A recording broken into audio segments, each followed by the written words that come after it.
So welcome back to the ConcertCast. Today we have a special episode not only because we're in some special circumstances, but because the concert world is drastically changing right now. We're on day 9 of the coronavirus quarantine, and I'm joined here by my mom, who's one of the people that I'm quarantined with.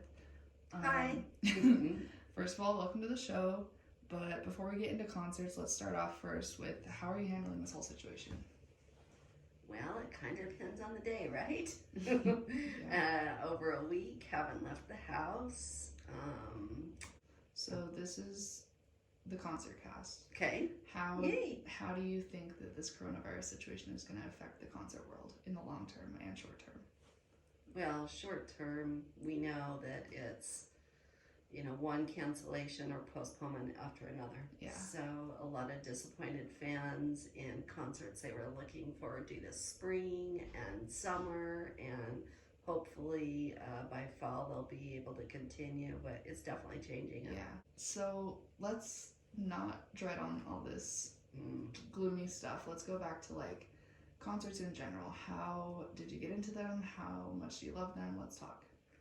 Well, growing up, I went to a few country concerts with my parents, and it was always fun because it usually meant we went to Vegas or Salt Lake. It was an right. adventure. You grew up in Utah, right? Yes, I grew up in Utah. So Utah, first of all, doesn't have too many concerts. We always have to travel for them. True, that's true, especially where we grew up. So Salt Lake or down to Vegas, and my parents liked to do that. So, but really, I started getting into concerts. I would say more when I met your dad. And we would go to, we went to so many concerts before we had kids.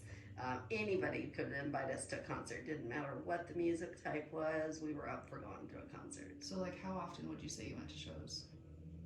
I'd say at least a couple a month when we lived in Salt Lake. Some of those being larger concerts, but a lot of them just being small concerts in a small club or something. Those were some of my favorites. Yeah. What's your favorite show that you've been to? Oh gosh, there's just let's way too talk many about to a few. do. Talk about a few of your memorable. Okay, so let's talk about my favorite show with you that I went to. It's by far got to be the Halsey show we went to in Anaheim. How long ago was that?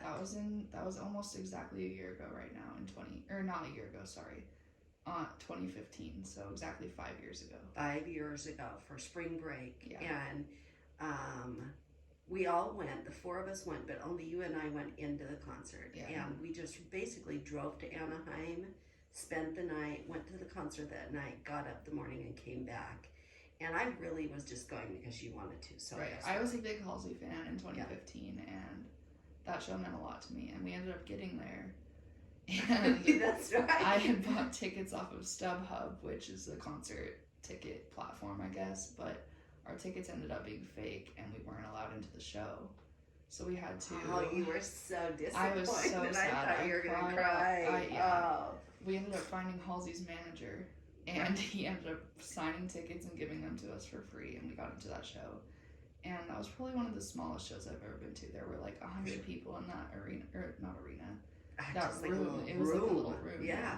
And now Halsey's a huge artist. She plays stadium tours and all that, but this was before she really took off. For sure. I barely knew her, and that was only because you listened to her, but man, did she put on a show that night. And who was the opening act? That was Young Rising Suns. That was amazing. Were really cool. That was both of them. It was just amazing. Standing room only. Yeah. Small room. I think for me that show was so cool because maybe not at the moment, but now looking back on it, she's grown so much since then, and it was really cool to be in that room. For sure. I think anytime you can see an artist before they hit it right big, it's really fun. Speaking of concerts right now and what they're doing, love that these artists are doing these concerts online. Yeah. I think it's really good for people right now because music is just so good. I'm hoping and waiting for Harry to do a live stream show while we're all bored in our houses, but hopefully it'll happen eventually. I don't know. He might. I don't know. We'll have to see what artists come together to kind of entertain everyone during this time. For sure. A lot of times in crises like this, before artists get together and come up with a song to raise up money or something, and we'll start seeing stuff like that for sure. Right. So, but I think right now the big thing is live streams. People are just wanting to entertain everyone bored in their houses and give us something to kind of think about other than the world ending. Let's not go there. back to concerts. Right. So, another big memorable concert was Crosby, Stills, and Nash. That was an afternoon concert up at Park West before they would do, before when they had big outdoor concerts. It was on the mountainside, and it was an all afternoon concert, and they were one of them. And the fun thing about going to concerts like this is we usually had about 8 or 10 of us that would go to the concerts. So you'd all go to the same concerts. We'd all go to the same concert together. And is that how you guys met, or? No, most of us knew each other before, but everybody loved music. Everybody was in. You'd basically just say, hey, we're getting tickets to see Crosby, who wants to go? And if you were available and could go, you would go. Another one of my favorite concerts, thinking about that group of friends. Yeah. One night we went and saw Lenny Kravitz, and they were playing down where the symphony plays in Salt Lake. And he put on this show that was just, it was just amazing. But afterwards we went out and had drinks and dinner afterwards, and it was just the whole evening that was so much fun. Yeah. Anyways, thanks for being on the show today. Thanks for having me. Hopefully we can get this quarantine. Sounds good. Wash your hands.